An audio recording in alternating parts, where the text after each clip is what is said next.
Thanks, Rob, and welcome to a new episode of Sox Machine live on this Thursday night, June 9th of 2022. I am Josh Nelson alongside Jim Margulis, who is in a hotel room at an undisclosed location.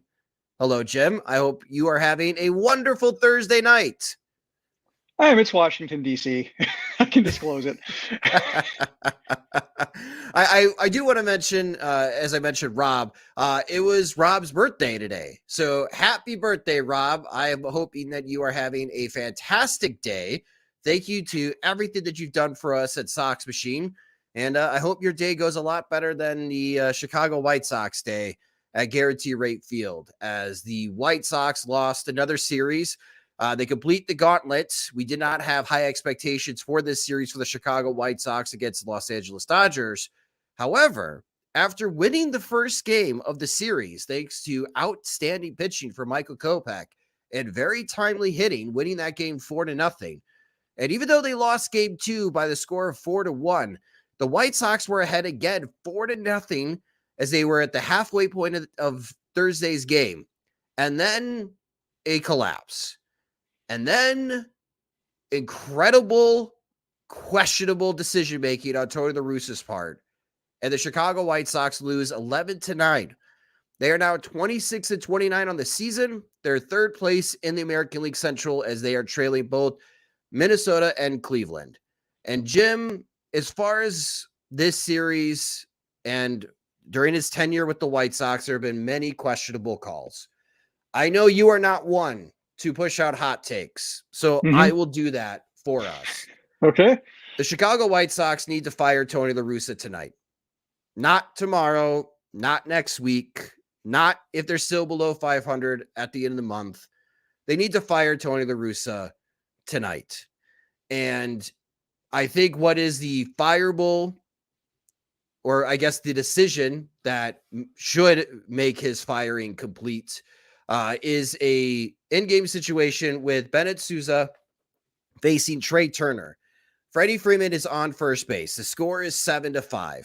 Sousa's ahead 0-2 on Turner, even though of the platoon advantage should be going to Trey Turner.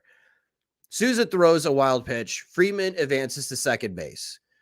Sousa then is Sousa doesn't even get a chance to continue the at-bat against Turner because Tony La Russa calls for the intentional walk because he wants the lefty-on-lefty matchup with Max Muncy coming up to the plate. And what does Muncy do? Muncy hits a three-run homer. So you go from losing 7-5 down to 10-5. The offense finds a way to score 9 runs in the game. So that mistake on Tony La Russa's part, calling for an intentional walk on a 1-2 count, burns the White Sox and may have really cost the White Sox the game because, again, the offense does come back and they score 9 runs. Then it's the press conference after the game being asked a question. So we have audio and video from NBC Sports Chicago of Tony La Russa when asked, why did he call for the intentional walk 1-2? You explained the thought process on the intentional walk with Turner? Turner at 1-2 on the count. So let me ask you a question. Is there some question about whether that was a good move or not? I guess at 1-2 is the question at the count. Do you know what he hits against left-hand pitching with 1-0-1 or 2 strikes? You know what he hits? Well, you know what Muncy hits with 2 strikes against a left-hand pitcher? I mean, is that really a question? Yeah. Because it was 1 and 2? Turner with a strike left against a left-hander is not something you can avoid if you can. And we had an open base, and Muncy happened to be the guy behind him, and that's a better matchup. Here again, somebody disagrees. That's the beauty of this game. Welcome to it. But that wasn't a tough call. That wasn't a tough call, Jim. That wasn't a tough call. What are your thoughts about the call itself from Tony La Russa and then Tony La Russa's reaction? By the way, that's a question from Scott Merkin, who is the MLB.com beat reporter for the Chicago White Sox.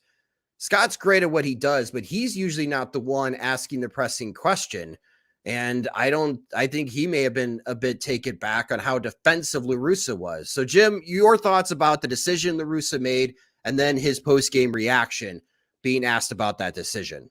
Well, I guess I would counter that by saying, do we know what Bennett Sousa allows versus left-handed hitting this year? So I do, thanks to Joe Sheehan. So Joe Sheehan tweeted this out. Trey Turner, in his career against left-handed pitching on a 1-2 count, is hitting .258 with a .310 on base percentage, slugging .390. Bennett Sousa's career against right-handed batters on a 1-2 count is allowing a slash line of a 167 batting average, a .286 on base percentage, and a slugging percentage of 167. He's never allowed an extra base hit to a right-handed batter on a 1-2 count. And La Russa exchanged that situation for Max Muncy, who in his career is hitting .251, .365, and slugging .492 against lefties. And Sousa in his young career has reverse splits because lefties are hitting .300 against him with a .389 on base percentage and slugging .367. So those are the numbers for that particular situation. The numbers would suggest let Sousa pitch to Turner. Yeah, especially with 2 strikes. Like, I could see it. I think anybody could see, like, I'm thinking like last year with the Vlad Guerrero versus Lance Lynn with Sebi Zavala behind the plate, and with the base open, Lynn pitches to Guerrero 3-0, throws him a strike, tries to throw him a strike, and Guerrero demolishes it. And after the game, Tony La Russa gives Sebi Zavala an earful, I think, like in the dugout, and then also after the game, he kind of just hung him out to dry a little bit. And so that was, odd, to kind of see, like, or I guess that was, I guess, intuitive, like to say like 3-0, walk them. But in this case, 1-2, like, and 2 outs, as Tim pointed out in the comments, like 1-2, 2 outs. Like, it's a case where just like he's not, being tasked with like starting in, not setting up a double play. The double play is, useless. So, I mean, there's no benefit there. It's just, one pitch to get out of the inning. And Sousa, he's probably asked to do too much right now. Probably ideally, he wouldn't be on the roster because, Bummer is, the only lefty with credible major league experience. Crochet got hurt. So Sousa's been asked to do a lot, and he's been,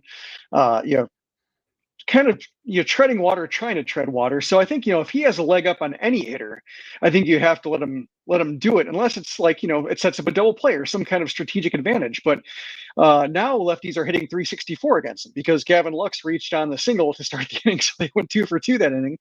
But yeah, I could see it if it had a strategic advantage to where setting up the double play and didn't work. And La Russa after the inning said, like, well, I played a hunch. I really wanted the double play. Really just thought the easiest way for him to get out of the inning was by, only getting 2 outs with 1 batter, that shot.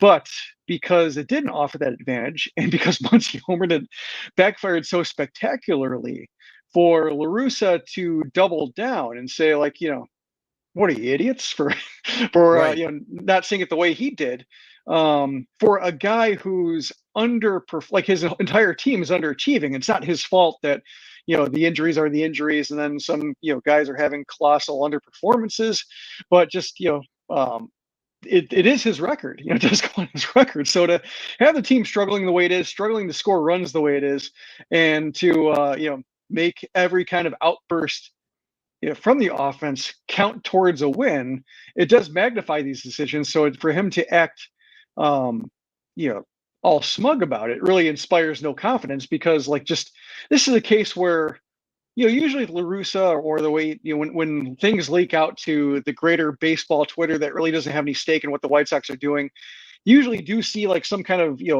breadth of opinion and some spectrum, and some people saying yes, no. But like, this is a case where just people are trying to and can't, like, I think Joe Sheehan had a tweet saying, like, did he have the count flipped? Did he perhaps think it was 2-1, which is a fair question, because he's forgotten the number of outs before, or he's misrepresented the amount of outs in an inning in a post-game conference that made one think was possible that he didn't know the number of outs. He also did not know the rules in an extra inning situation, so he had Liam Hendricks running for himself. So he's had some high profile slip ups that can make one think like, oh, he had the count inversed. But like in the way it unfolded, and there's even a one of the NBC Sports Chicago clips had a fan yelling, Tony, he had 2 strikes before, like, as Muncy's coming to the plate, which I think is like the only useful bit of fan commentary that the NBC Sports Chicago microphone has ever picked up. But just like, even if you have like the fans who are within the field mic's range noting things correctly, like that's what I don't get. Just there's really no, it's a hunch. Like I get the lefty thing, but we've seen, like I'm thinking like to the pregame lineup introduction. Speaking of NBC Sports Chicago, like the graphics they're using, like when Larry Garcia led off and Yohan Moncada is hitting third, and they just have this, kind of this pursuit of handedness uber alles. I don't like. It's backfiring offensively, backfiring defensively. There's just, he seems like so fixated on this that there's just, it's bizarre. Like, and shakes confidence the way that the forgetting how many outs there were, or not knowing how many outs there were, shook confidence, and the way that he didn't know the extra innings rule shook confidence. And this is year 2, and now they're under 500, and the team's being tested, and the AL Central's providing competition, and that's where it gets rough. And yeah, we've seen the Phillies move on from manager. We've seen the Angels fire manager under similar circumstances, and yeah, it's rough. Yeah, the Phillies haven't lost since they have moved on from Joe Girardi. They are red hot right now after making that exchange. And a lot of the things that you touched on, like the inconsistent decisions on players. So he pushes Dylan Cease, and in the post-game conference, the reason he stuck with Dylan Cease throughout that 5th inning is because Cease struck out Mookie Betts, Jim. And La Russa's thinking is, well, if you have good enough stuff to strike out Mookie Betts, you should stay in the game. And Cease is throwing. You can dodge a wrench. Yeah, you can dodge a ball. And that's why he sticks with Cease. So in June, Cease could be taxed out throwing. Didn't he throw almost like 40 pitches in that 5th inning and go well above 100 pitches in June? But Andrew Vaughn can't play back-to-back days. Mm-hmm. And the illogical lineups, Lurie Garcia batting leadoff. I mean, the Dodgers broadcast was making fun of Tony La Russa's decision of having Lurie Garcia bat leadoff that entire White Sox game. Broadcast was.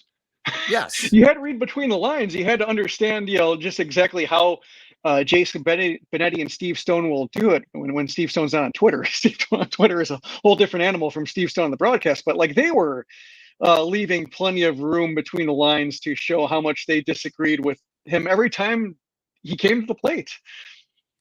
And you have this particular call, this 1-2 call, and then his reaction to the call, saying that it was not a tough choice to intentionally walk Trey Turner on 1-2.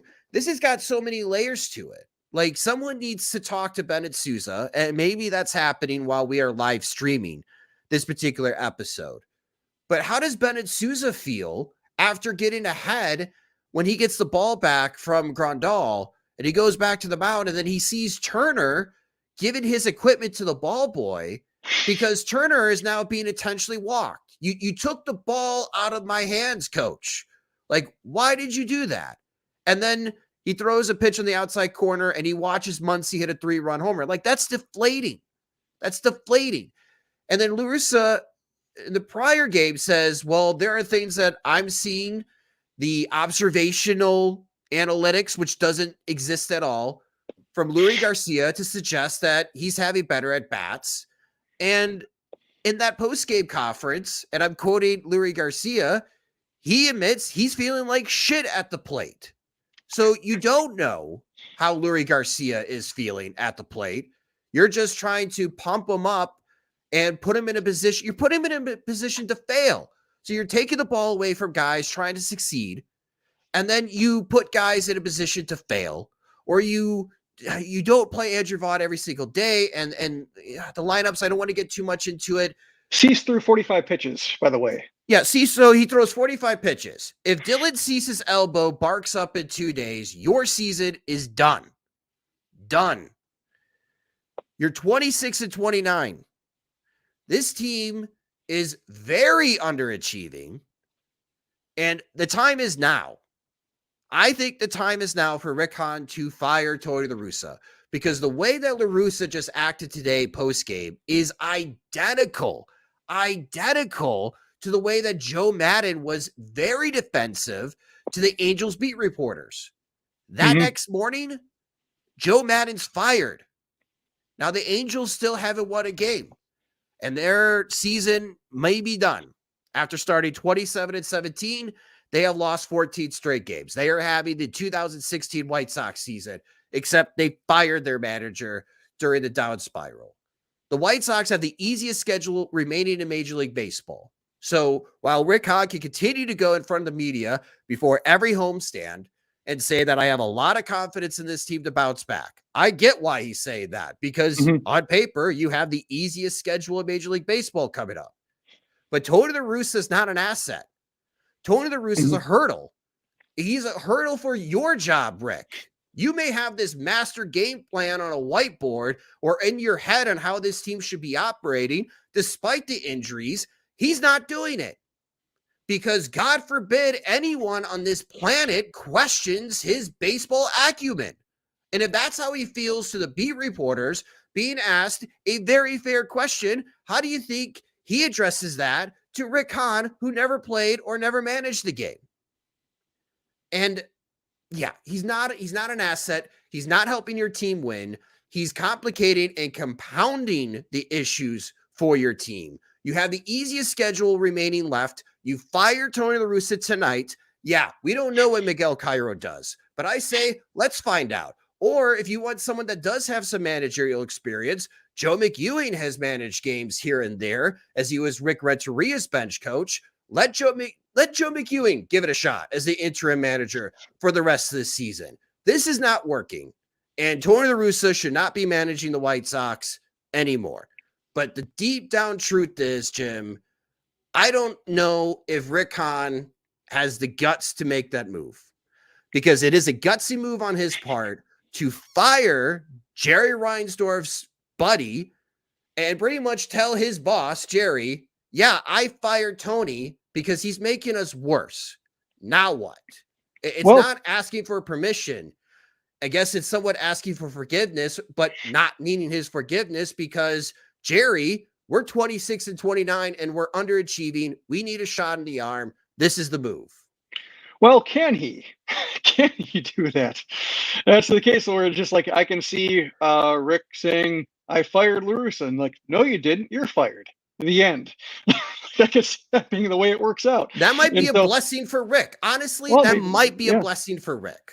Yeah, no, it's I mean, that's what we're looking at here. Like Bob Nightingale, I think after the Girardi firing, had a story about managers who might be on the hot seat, and he went through like Scott Service in Seattle and Joe Madden in Anaheim. He mentioned that, well, he specifically mentioned La Russa, but said like he won't be fired during the season, but afterwards there might have to be a conversation with Jerry Reinsdorf. Like, it's not Hahn's decision, so I think it just I think as much as he would like to, I don't think he can. Like I'm guessing it's not possible for him, even if he wanted to, even if he went up to La Russa and said you're fired. La Russa would just say something like, "Oh, and what did Jerry say?"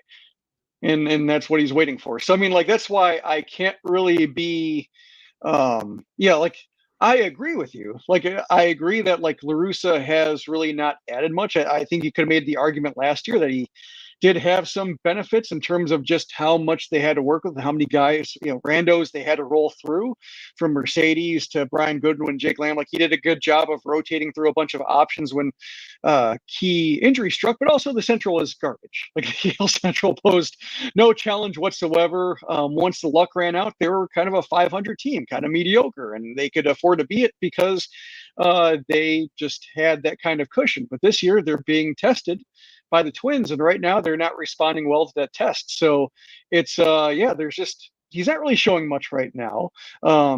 It's a case where like when it comes to like Rick Hahn, like I could see him like being perhaps wanted to fire La Russa, but if he gets fired, let's say, that courtroom scene happens, or just I hold myself in contempt type situation with, with Han, and he gets canned. Like, where is he going to go? Like, look, as we've talked about, like he's a good contract guy, but in terms of like building a team and actually building a staff and having like a good pro scouting departments under him, he's not a visionary. Like he has, he doesn't bring anything special to a team. So like he's not going to get the job that he has right now anywhere else.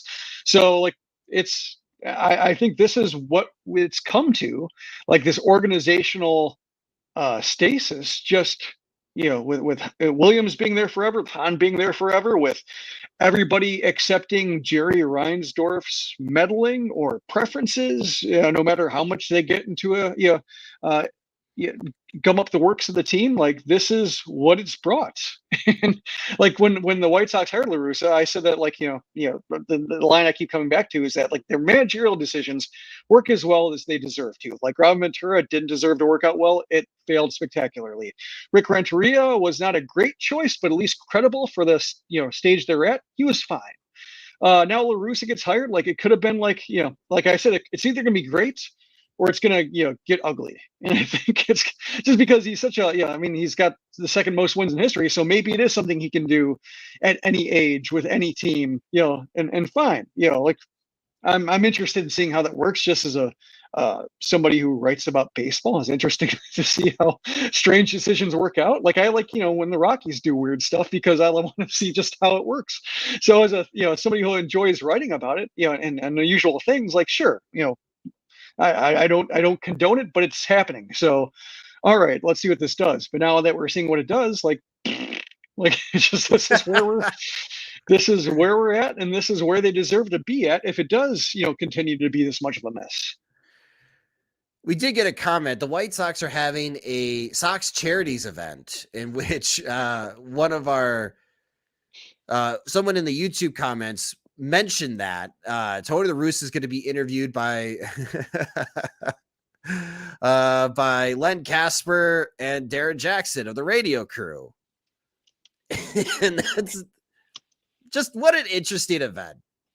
You're going to have this charity ball after you lose this type of game, and nationally, this is going to get picked up nationally. MLB Network, ESPN, The Athletic, Fox, everyone is going to be talking about Tony La Russa's decision making, and they're going to be playing the clip that we just played on this show from NBC Sports Chicago on his defensive reaction all night. And everyone's going to be asking the Chicago White Sox. They are underachieving. They're third place in the American League Central. They're 26-29. We just saw the Philadelphia Phillies fire Joe Girardi, and look at how they responded should the White Sox make the same move. It is going to be on blast all night tonight. And then you have Tony La Russa mingling with high up folks at a White Sox charities event. That's what's going down tonight. Well, it reminds me of the White Sox designating Yonder Alonso for assignment 2 hours after they touted his charity bowling event for boys and girls clubs. Oh, that's right. Yeah, I forgot about that. So they have had it in them before, but with players, when it comes to hand-picked non-playing personnel, it's a different conversation. Back to Rick Hahn, I would have a lot more respect for him if he made this decision tonight. If Tony La Russa does not go up on that stage and do that interview and participate in the charities, because he cuts him off and says, Tony, that's it. We're done. We're moving on. I can't have you managing this team, because you are in the wrong. That's not the way that I want a manager managing the team that I built. I would have a lot more respect for Rick Hahn, because this is also his legacy. This is what he has spent years building, and he's not getting the crescendo. And we mentioned now, like the third time in this show, the White Sox have the easiest schedule remaining. You cannot punt that. Like, you may think, oh, the pressure is off. We just got through the roughest part. No, you have to capitalize on that. Now you're even under the microscope more. And using the analogy of being the ant and someone frying you with I'm so worked up. I'm forgetting the word. Magnifying glass. Magnifying glass. Thank you. Using the sun to burn you to hell. The White Sox. Ants don't go to heaven? No. Oh. No. They're pests. That's a great question now. Do ants go to heaven? We're not high. But I would have a lot more respect for Rick Hahn if he did that. If he does not, and it is because of the truth or the assumed truth that we have known for years, that Rick Hahn has to get permission from Jerry Reinsdorf to make such a move, well, then he's really not all that powerful. Like, act like the executive vice president that you are. And if you are in charge of baseball operations, this is the move you make tonight. Yeah, I just, is anybody under the illusion that he is in charge?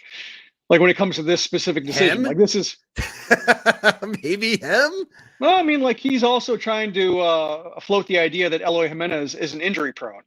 Like this case where he does get insistent upon realities that may or not be widely accepted by people outside the organization. So yeah, it's I would respect him as well, but our respect doesn't I guess pay his bills or anything like that, or so that's I think I'm resigned to it just because I'm resigned to the White Sox being weird, and part of my job I considered is chronicling their failures and their repeat failures, just being the ones saying oh, this looks like something they've screwed up before. Like that's really my job is just being the one who's documented before and has had the I guess unkillable desire to continue doing it. So that's, I think, just whether it's kind of like a Greek chorus type thing, but just that's what I figure my role is. And so that's why I it did, it almost reminded me, I can see La Russa coming out tomorrow and saying well, people have a right to react. I was just upset at how it played out, and I can see him doing a little bit of a mea culpa, and kind of adjusting his tone after the fact, similar to what he did when saying that real White Sox fans would understand that they have the right field solutions in place during spring training. Oh God, you have to remind me of that quote.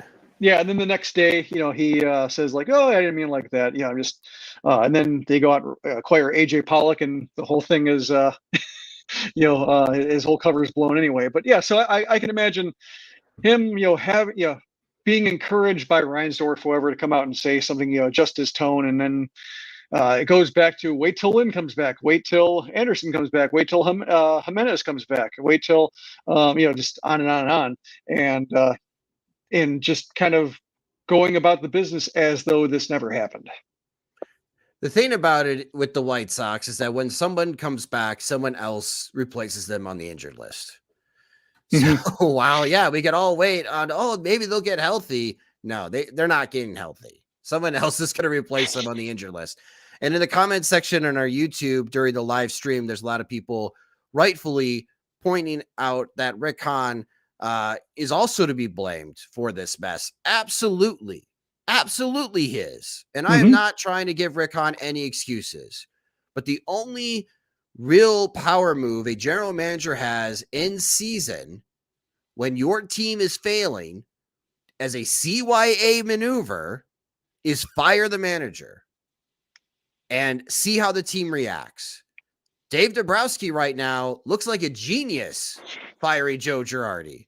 The Phillies can't stop winning. We'll see on how the Angels continue to react after the Boston Red Sox series.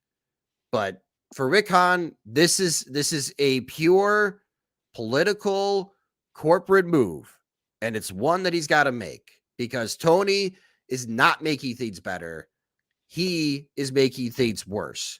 And if Rick Hahn fired Tony La Russa and this White Sox team still doesn't make the postseason, I have gone on record multiple times, and I will say it again, he should also be fired after this season if the White Sox do not make the playoffs.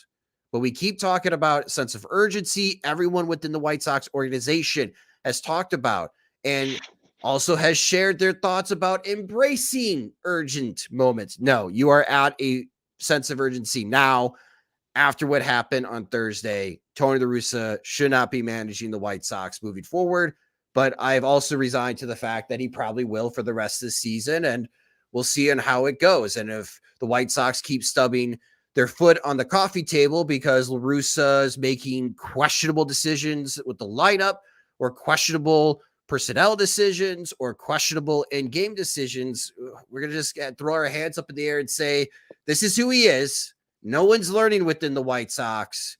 We're watching a car crash right now of a season. That's what we're doing. And yeah, I was going to talk about Dylan Cease. We're not going to talk about Dylan Cease. I'm not dragging Dylan Cease into this mess. It's not fair to him. But I did bring up as far as the easiest schedule remaining for the Chicago White Sox. There's 107 games left to go. The teams on their schedule combined have the lowest winning percentage of all of Major League Baseball. So this is why you still have Vegas and sports books having the White Sox as the slight favorites to win the American League Central, even though there is a pretty big gap right now between the Twins and White Sox from first to third place, and the White Sox are behind Cleveland for second place in the American League Central. So out of these 107 games, Jim, it's a lot. It's a lot of games to look at. But what are your expectations for the White Sox in the remaining 107 games? Is there like a win total that you think they could still achieve, or a winning percentage that they could hit in these remaining 107 games? Well, you're putting me on the spot because we didn't acknowledge, because you're so fired up, that I nailed the gauntlet prediction, 19 wins. You did. Three cheers for this guy. Yeah. Congratulations. 19 and 18, the White Sox went. Yeah, I think maybe La Russa's decision, he was trying to protect my win prediction, wanted me to get it right on the nose rather than closest one. So this is why you're not fired up. You're not joining with me. You are on team Tony La Russa because he proved you right. Yes. It's like we're talking about money and checks. If we put money on that, then you would have been protecting my paycheck. We all protect each other's paychecks here. And I'm not sure what the four-man version of Troika is, but I think I want in. Anyway. Oh no, it would be fifth, because I think the four would be La Russa, Williams, Hahn, and Jerry. Anyway, when it comes to the question at hand, I think right now, given that it's you're looking at the easiest schedule, and you're talking about theoretically a winning percentage of if they went chalk and had the winning percentage that equals the winning percentage, or I guess the winning percentage that equals the losing percentage of the rest of the schedule. They would probably be on track for high 80s, something like that, mid to high 80s. And if the Twins have and the Twins have been outrunning some luck themselves, and depending on how the White Sox do in division, that could be enough to win. But it's really, I think, just a head-to-head matchup with Minnesota. Cleveland's also hanging around. Cleveland can gum up the works, but just with a 4 to 5 game lead at this juncture, I think it is really kind of Minnesota's division. They have the games in hand that Dan Szymborski always talks about, with projections. Projections, they do have a big picture approach, but when you're 50 something games in the season, those games matter. You just can't pretend that nothing happened, so you have to adjust accordingly. So they have earned that. They have shown that I'm thinking the Josh Donaldson trade, by getting some pieces that work better for their particular team, because Urshela's on the field where Donaldson often was not. They're just getting more production from positions they need. They might be a case where they're playing a little bit better than projections showed, because the pieces fit better than maybe projections showed Donaldson when it comes to third base. So I could see a situation where the Twins are just as tough, even tougher. And now it's incumbent on the White Sox to act as though, I think they're kind of torn between, saying it's not a big deal where they are because they believe in the talent when it all comes back, and acting like there is a sense of urgency, trying to balance that line between confidence and being overconfident and over desperate. And right now, I think they're, especially with La Russa having this kind of decision reaction to it, you wish you saw a little bit more urgency, bordering on desperation, just to the way the Dallas Keuchel DFA showed that they were serious about the trying to get better and not agreeing with the status quo. And I think Patrick Nolan on Twitter, P-Knowles on Twitter, mentioned that so far Dallas Keuchel is the only one to suffer any kind of consequences. And he has nothing to do with the offense or else. They DFA'd him. So that should be good for a month, So I that is a little bit of a concern that like they threw some red meat out to the fan base, and now the rest is just focusing on regression and who comes back when, because nobody's going to get injured ever again. I think that's really the tricky part here. But I do think, that they can get to 90 wins thereabout if everybody comes back and they handle the Central. But you can't count on everybody coming back. Like Lance Lynn got really roughed up in the fourth inning of the start against Charlotte, like was just leaving a lot of stuff over the plate and getting hit. So he might come back and might be fine, but also might not be the Lance Lynn they thought they were getting. So, there are a whole lot of question marks. Will Grandal be any version of himself? Or are they just wasting weeks with chasing a form of him that's not going to come back this year, at least while he's using the entire season as a rehab stint? Same thing with Moncada. Are they wasting weeks with him? So I think they have a couple big questions besides the guys who are hurt that really just really can't be known, and in terms of it can't be quantified by projections. It's not a matter of like everybody's perfectly healthy just not clicking, or somebody's got a blister problem and that'll resolve itself in 10 days. Like these are more or these are stickier issues, and they really permeate more into just how this team was built. I've got the White Sox going 59-48 in the remaining games of the schedule. That puts them at 85-77 for the season. I don't think that's good enough to win the American League Central. I don't think it's good enough to be the 6th seed in the postseason this year. So my gut is now saying the White Sox are going to have a above 500 record, and they'll finish with a winning season, but they're going to fall short of making the playoffs because, as we're talking right now, the Minnesota Twins are figuring out how to hit Garrett Cole. And they're up right now, and if they can hold on, they're going to win 2 out of 3 at home against the New York Yankees. Mm-hmm. That is a team that has given the Twins fits. And if they can hold on and win that game, they would have beaten Nestor Cortez and Garrett Cole at back-to-back games. They went to Toronto and won that series, whereas the White Sox got swept. Yeah, they'll be 6 back. Yeah, we're waiting for the Twins to start to falter here. I don't think that's going to happen unless it's the White Sox that are beating the Twins up. And that's how they make up the games. And there's still a lot of games left to go between the White Sox and Twins this season. Like, that's the hope. There is so much pressure on these games, especially the division.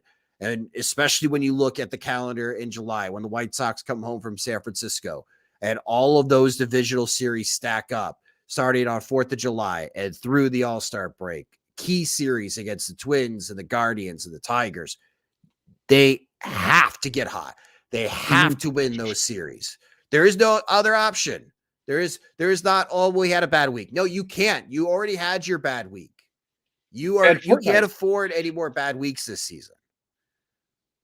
I mean, like I think when, I look at it and just, it's hard to, I mean, I shouldn't say it's hard to understand because we fully understand how the team has gotten to this point. But when you look at just, if you talked about it before the season, talking about like how good the rotation's been, like Giolito and Cease, and Kopech, outperforming expectations, Johnny Cueto being every bit the Dallas Keuchel replacement in season, and fifth starters been uneven, but most fifth starters are like, that's rotation going 6 innings more or less every time. Like, generally speaking, it's hard to have sustained losing streaks with that kind of pitching going on, and hard to have like these ruts that they've been in, and the inability to get over 500 with that kind of sustained strong starting pitching. And even like the bullpen's been good when you get Hendricks and Graveman and such, like they've been delivering, I think, meeting their paychecks more or less. They had some high profile stumbles early, but later they've been good. So I mean, like,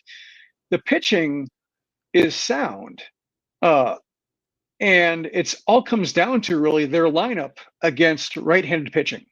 Like, that's really, you watch what they did against a lefty today, and it was fine. Like, they took good at bats. Like Jose Abreu had a couple walks. Like, they moved the line. Jake Berger had some loud contact. Like, they were good. Like, they had professional at bats. AJ Pollock came through. Josh Harrison came through. Like, right-handed hitters delivered, and you can build a lineup. Even Danny Mendick, batting first or whatever, fine. Like you can have a good at bat a game, which I think right now qualifies as better than the options they've been rolling out there. But it really comes down to right-handed pitching and not having Moncada, not having Grandal, but playing them as though they are, their real versions are just around the corner, and having Larry Garcia batting first as though his real self is just around the corner. And when you're batting Berger fifth or sixth, or you have like Vaughn not playing sometimes, and just with righties, they need to be desperate. I think they need to just kind of front load the lineup, no matter how it looks, no matter how slow they are, and just give their good bats as many at bats as possible against right-handed pitching until Grandal and Moncada and whoever else they want to have batting against right-handed pitching shows up, because that's really the weak part of this team and the part that's killing them. Well, let's go into this weekend series as the White Sox homestand continues, and we'll see if Tony La Russa is still managing the Chicago White Sox this weekend as the Texas Rangers come into town to play 3 games against the Chicago White Sox. And your pitching probables for this series starting on Friday, June 10th. It's the only night game this weekend at 7:10 p.m. Central Time. The Dart, Davis Martin, will make the start for the Chicago White Sox against Glenn Otto of the Texas Rangers. Saturday, this is a 1:10 p.m. Central Time start. Martin Perez and his 1.56 ERA is going up against Lucas Giolito. But the White Sox, as Jim mentioned, did well against Tyler Anderson, who had a very impressive scoreless inning streak going on for the Los Angeles Dodgers. So maybe the White Sox success against left-handed pitching can continue against Perez. And then on Sunday, this is an interesting matchup pitching-wise. It's John Gray, who has been struggling for the Texas Rangers this year, going up against Michael Kopech. And these two have been compared over the years as prospects as having similar stuff, but their careers are off to much different starts, between John Gray struggling and Michael Kopech thriving as of late. He has been very good for the White Sox. And in this particular series, Jim, for the White Sox against the Texas Rangers, I look at Marcus Semien, and the Rangers, all of a sudden, they're 26-30, and they're in second place, tied for second place, winning percentage-wise, because, again, the Angels have lost 14 straight games. So now, all of a sudden, with the Athletics being the Athletics and the Seattle Mariners having a terrible start to their season, the Rangers find themselves 4 games below 500, but in a virtual tie for second place in the American League West. And it's not like they've been playing all that great. In their last 10 games, they're 4-6, but they've made up 4 games in the last 10 on the Angels. But they have a positive run differential. It's only 5 runs, but that's a lot better than what the White Sox have. And in the last 15 days, Marcus Semien has woken up. Over the span of 14 games, Semien has 6 home runs, 12 RBIs. He's hitting .322 with a .385 on-base percentage and slugging .644. For so long in this season, with Semien struggling the way that he had, especially for all of April and most of May, many people pointed out his large contract and say, man, did the White Sox dodge a bullet at second base? Good thing they got Josh Harrison just for a year, because, man, could you imagine being tied up with Marcus Semien for 7 years with the way that he's been playing? And now here's Marcus Semien dominating everyone in his path right now, especially the last 14 games. And we're going to see him in Chicago. My fear is Marcus Semien is going to continue to stay hot and maybe proving that, yeah, the White Sox made a mistake again this offseason by not being more serious regarding finding a solution at second base. Just like Rickon always touts the flexibility that he always uses to get somebody else who doesn't contribute.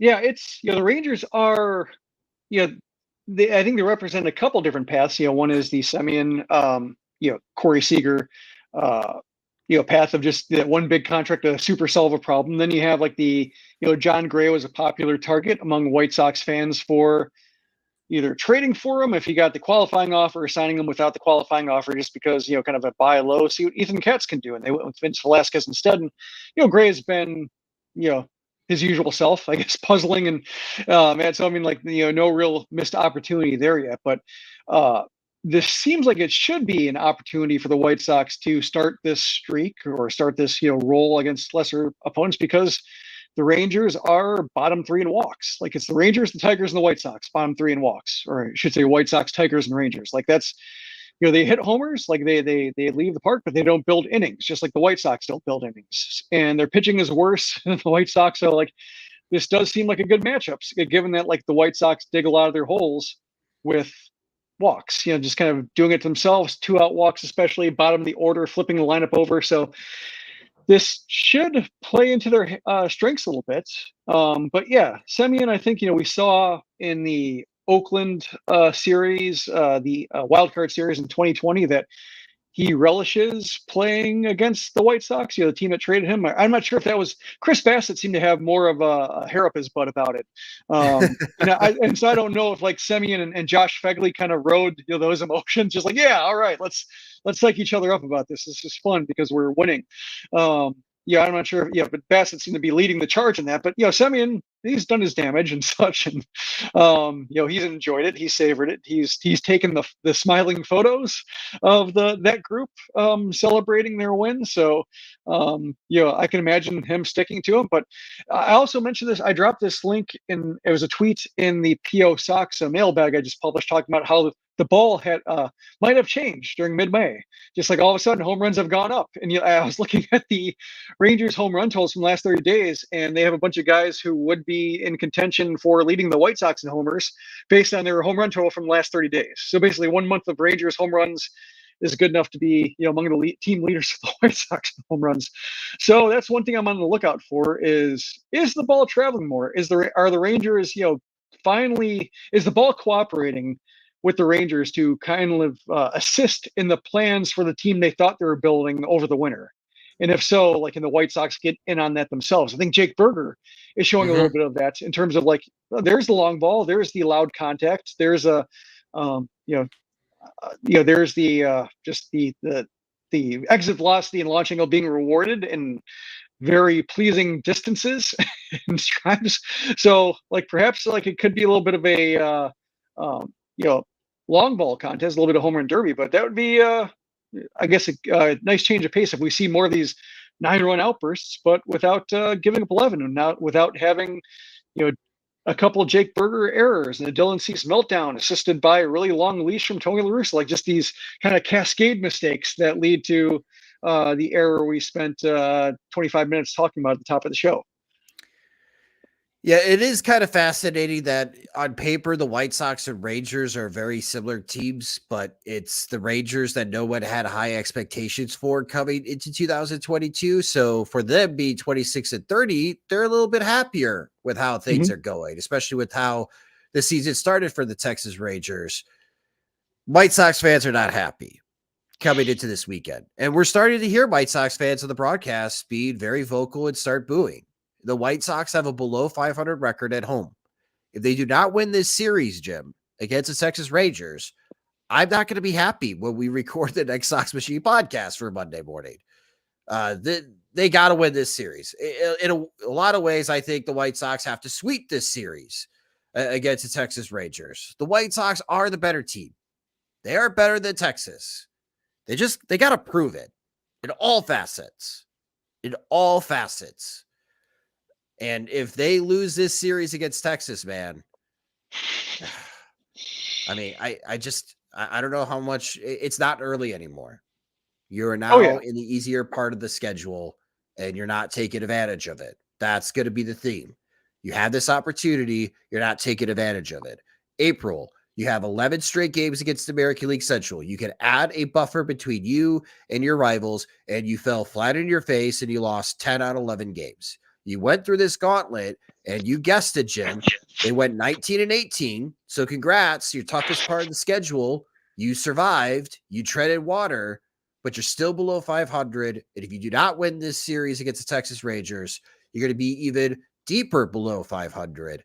No excuses anymore. They got to win this series, and I think they got to sweep the Texas Rangers in order for me to be somewhat content come Sunday night when we record the next Sox Machine podcast.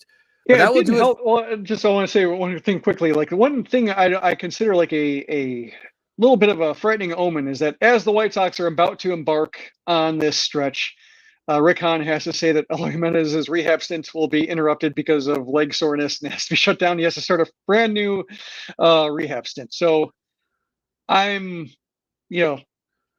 I wouldn't trust that the cavalry is coming. Or the cavalry. I'm not trusting the cavalry is coming. Yeah, cavalry. Sorry, I mispronounced it. I think they have to dance with who they brought right now and who made it to opening day, more or less, or who's here now. And if right now, we've gotten PO Sox questions, other ones about should the White Sox add? Will they be buyers? They can't. I think they need blinders right now. They just I think they can't pretend that they can. I think they have to pretend that they can't add.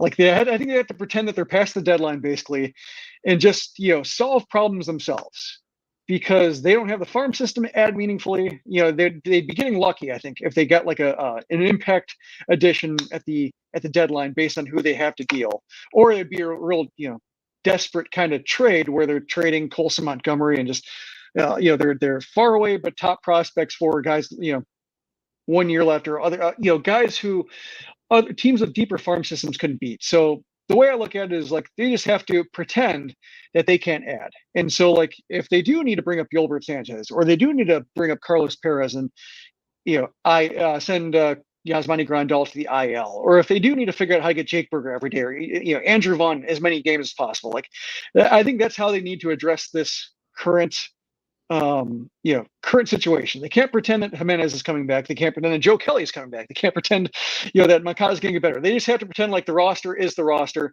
What are you going to do with it? MacGyver your way out of it, basically. And then that's I think that's how I'm looking at it, because these flaws, like you said, it's not early anymore. And with Jimenez's rehab stint being started, I would treat that as a sign that help isn't coming unless they earn it. I want to be that gif where that guy just walks up for the business meeting, opens up the window, and leaps out. After you just said that the White Sox have to MacGyver their way and solve their own problems. I don't trust anyone that's supposed to solve these problems, Jim. That's not helping. That's my problem. Yeah. That shirt, baseball needs more Tim Andersons. Yeah. The White Sox front office needs more Dallas Keuchel decisions. That's really pithy enough for a shirt, but yeah. I get what you're saying. Well, hopefully the White Sox play a lot better baseball over the weekend. I have zero confidence in Tony La Russa moving forward for the rest of the season. So the players, it's on you guys. Pitch well enough, hit well enough early in the game, and hope that the decision-making is an easy one for the Russa and the coaching staff. But that will do it for this episode of Sox Machine Live. Thank you guys so much that watched the episode live on our YouTube page at youtube.com/Sox Machine. You can also watch the live streams. I put them on Twitter. You can follow us on Twitter. We're at Sox Machine. You can follow me on Twitter at Sox Machine_Josh. If you don't get an opportunity to watch the Sox Machine live streams, we always take the audio recording and upload it into the podcast feed, which you can listen to the Sox Machine podcast and subscribe to the show wherever you listen to podcasts, such as Spotify and Apple Podcasts.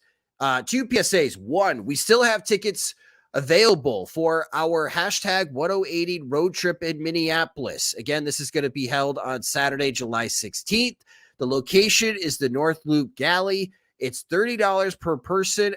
All those that attend will be receiving 3 drink tickets as you come through the front door. We're very grateful for North Loop Galley to open up their place of business to a bunch of White Sox fans that are coming to the game. We have sold around 80 tickets already for this pregame party.